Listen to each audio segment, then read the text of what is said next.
안녕하세요. 사랑하는 성도 여러분, 우리 주님의 은혜와 평강이 여러분의 삶 가운데 늘 충만하게 경험되어 주시기를 간절히 소원합니다. 우리가 인생을 살아가다 보면 여러 가지 크고 작은 많은 일들을 만나게 됩니다. 지난 삶을 돌아보면 아마 여러 가지 많은 어려움들이 있으셨을 겁니다. 반대로 여러분의 인생 가운데 정말 행복하고 기쁘게 여겨졌던 그런 아름다운 기억들도 많이 있으실 것입니다. 지금 여러분은 어느 자리에 계십니까? 아마 어떤 분들은 여러 가지 힘든 상황 속에서 고군분투하고 계시는 분들도 있을 것 같습니다. 또 반대로 어떤 분들은 그 많은 어려움의 시간들을 이제는 잘 보내고 안정적인 시간들을 보내고 계시는 분들도 있을 것 같습니다. 이렇게 우리 인생에는 여러 가지 많은 굴곡들이 있는데 이 굴곡 많은 인생 가운데 우리가 반드시 기억해야 할 중요한 교훈이 무엇인지 오늘 본문의 내용은 담고 있습니다. 오늘 본문 말씀은 시편 127편 1절에서 5절까지의 말씀입니다. 주님께서 집을 세우지 아니하시면 집을 세우는 사람의 수고가 헛되며 주님께서 성을 지키지 아니하시면 파수꾼의 깨어있음이 헛된 일이다. 일찍 일어나고 늦게 눕는 것, 먹고 살려고 애써 수고하는 모든 일이 헛된 일이다. 진실로 주님께서는 사랑하시는 사람에게는 그가 잠을 자는 동안에도 복을 주신다.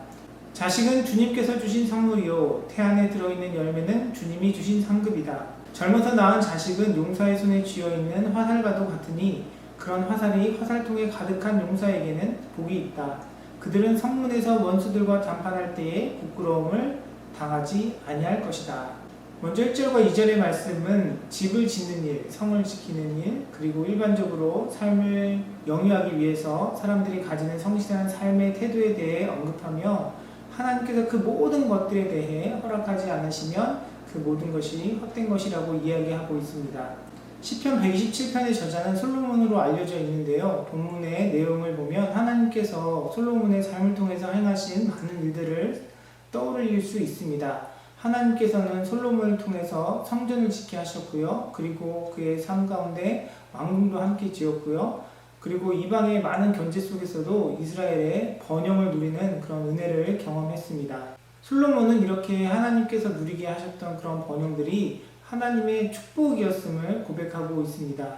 오늘 이 시편을 통해서 그가 행했던 모든 일, 모든 업적들이 모두 하나님의 주권 가운데 이루어졌음을 고백하고 있는 것입니다. 집을 세우는 일이나 성을 지키는 일, 그리고 먹고 살려고 애써 수고하는 일, 그런 일들은 당연히 그 일을 감당하는 사람들이 부지런히 힘써서 해야 할 일들입니다. 그런데 솔로몬은 그 일이 사람들의 성실과 부지런함만으로 이루어지는 것이 아니라 그 모든 것들도 하나님의 주권 가운데 있음을 이야기하고 있습니다. 우리 인생도 마찬가지입니다. 여러분 가정을 위해 또 생계를 위해 또 여러분이 하시는 그 모든 일들을 위해 당연히 부지런히 열심히 일해야 될 것입니다. 그것에 최선을 다하는 것이 하나님께서 우리에게 원하시는 뜻입니다. 그러나 우리가 반드시 기억해야 할 것은 그것이 우리의 노력으로 우리의 삶의 태도로만 이루어지는 것이 아니라는 사실입니다. 오늘 시편의 기자가 고백하고 있는 것처럼 그 모든 것들도 하나님의 주권 가운데 있는 것임을 우리는 기억해야 할 것입니다. 분명히 부지런하고 성실한 태도는 그만큼의 결과를 가져옵니다.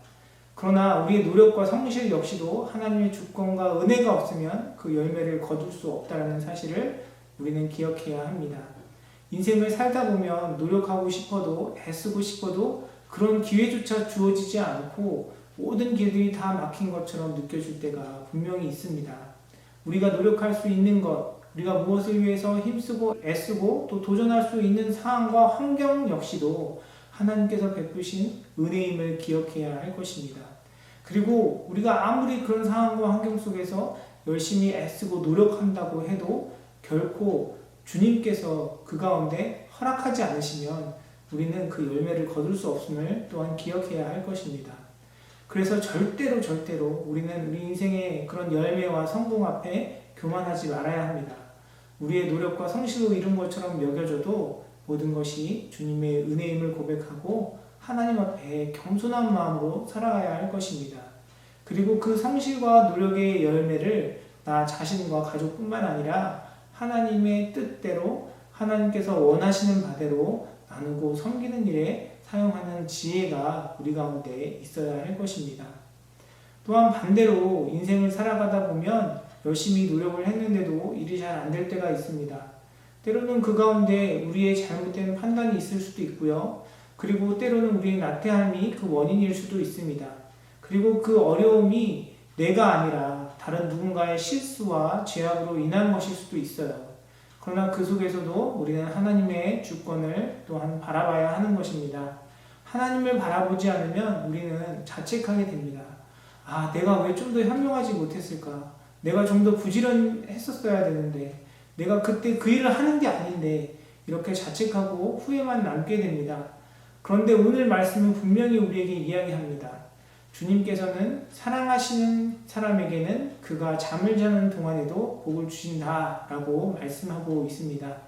기본적으로 우리의 인생의 부지런함과 성실함을 하나님께서 분명히 기뻐하시지만 때로는 그 부지런함과 성실함이 아무 소용이 없고 하나님께서 사랑하시는 사람에게는 그가 잠을 자는 동안에도 그가 어떤 일에 애쓰고 노력하고 힘쓰고 그것을 챙기지 못하는 그런 잠을 자는 상황 속에서도 하나님의 은혜 가운데 주님의 주권 가운데 복을 주신다라고 오늘 말씀은 이야기하고 있습니다.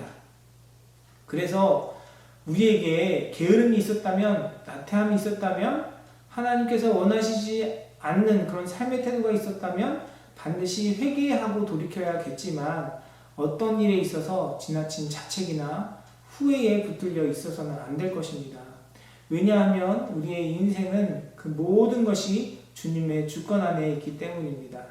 그래서 다른 사람들을 탓하거나 원망하는 마음도 버려야 합니다. 그런 누군가의 실수나 죄악과 잘못조차도 하나님의 그런 주권 가운데 하나님의 허용이 없이는 일어날 수 없기 때문에 그렇습니다. 하나님께서 그 모든 일들 가운데 일하시고 주관하고 역사하고 계신다는 사실을 우리는 믿음으로 인정하고 고백하고 깨달아야 할 것입니다. 또한 3절과 5절 말씀에서도 시편의 저자는 하나님의 주권에 대해서 이야기하고 있습니다. 자식은 주님께서 주신 선물이요 태안에 들어있는 열매는 주님이 주신 상급이다. 젊어서 낳은 자식은 용사의 손에 쥐어있는 화살과도 같으니 그런 화살이 화살통에 가득한 용사에게는 복이 있다. 그들은 성문에서 원수들과 담판할 때에 부끄러움을 당하지 아니할 것이다.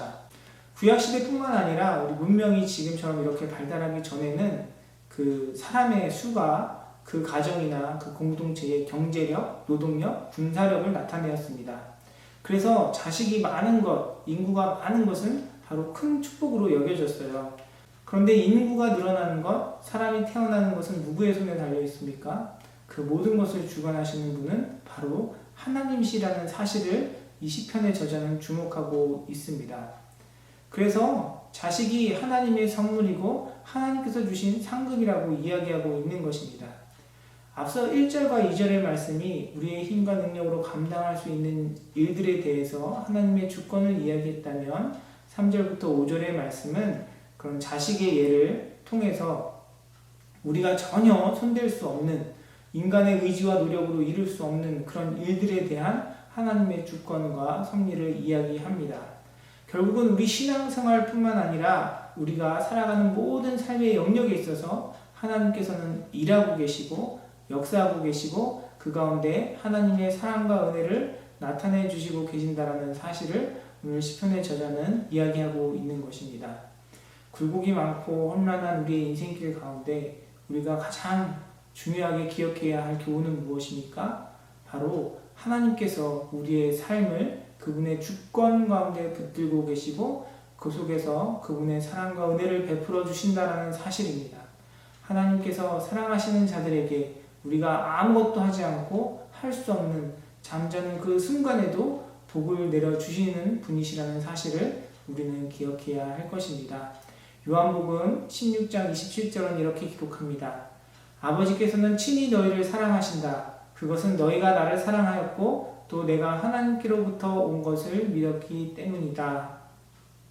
사랑하는 성도 여러분, 여러분 가운데 예수 그리스도를 향한 진정한 믿음의 고백이 있다면 우리 주님의 사랑이 여러분과 함께하고 있음을 조금도 의심하지 말고 굳게 믿으시기 바랍니다. 혹시 지금 여러분 어려운 가운데 있으십니까? 고난 가운데 있으십니까? 그러한 상황 속에서도 여러분의 삶을 붙들고 계시는 우리 하나님을 온전히 바라보길 원합니다. 우리를 죽기까지 사랑하시는 우리 주 예수 그리스도를 바라보기 원합니다. 우리의 심령 가운데 함께 하시며 위로하시고 능력을 베푸시는 성령님을 의지하며 나아가는 저와 여러분이 되기를 소원합니다. 우리를 죽기까지 사랑하시는 하나님께서 모든 것을 합력하여 선을 이루는 은혜를 여러분의 삶 가운데 허락하여 주실 것입니다.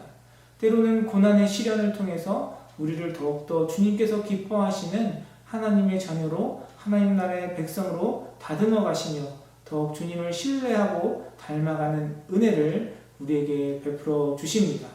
하나님께서는 또한 우리를 고아와 같이 버려두지 아니하시고 사망의 음침한 골짜기를 다닐지라도 해를 당하지 않도록 우리를 붙들어 주시고 지켜 주십니다. 때로는 우리의 인생 가운데 실족하고 넘어져도 주님께서는 우리를 붙들어 주시고 일으켜 주시고 우리의 슬픔을 기쁨으로 바꾸시는 은혜를 베풀어 주시는 하나님이십니다.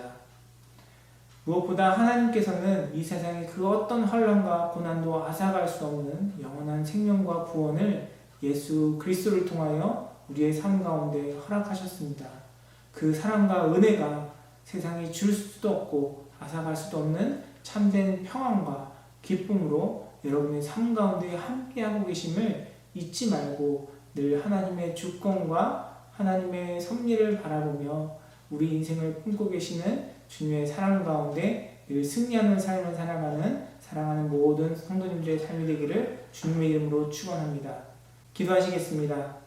사랑과 은혜가 풍성하신 아버지 하나님 은혜를 감사드립니다. 우리의 모든 삶을 붙들고 계신 분이 우리를 사랑하시는 주님이시기에 언제나 우리의 삶 가운데 기쁨과 감사가 넘침을 주님 앞에 믿음으로 고백합니다. 특별히 여러 가지 환난과 어려움으로 힘든 시간을 보내고 있는 사랑하는 교우들을 주님께서 기억하여 주시고 그들의 마음 가운데 하나님을 온전히 바라볼 수 있는 믿음을 더하여 주셔서 그들의 삶 가운데 함께 하시고 인도하시고 역사하시는 주님의 그 능력과 사랑을 바라보게 하여 주셔서 주님 주시는 참된 평안으로 승리하는 인생 될 수 있도록 주께서 역사하여 주시옵소서. 감사드리며 모든 말씀 우리 주 예수 그리스도 이름으로 기도드리옵나이다. 아멘.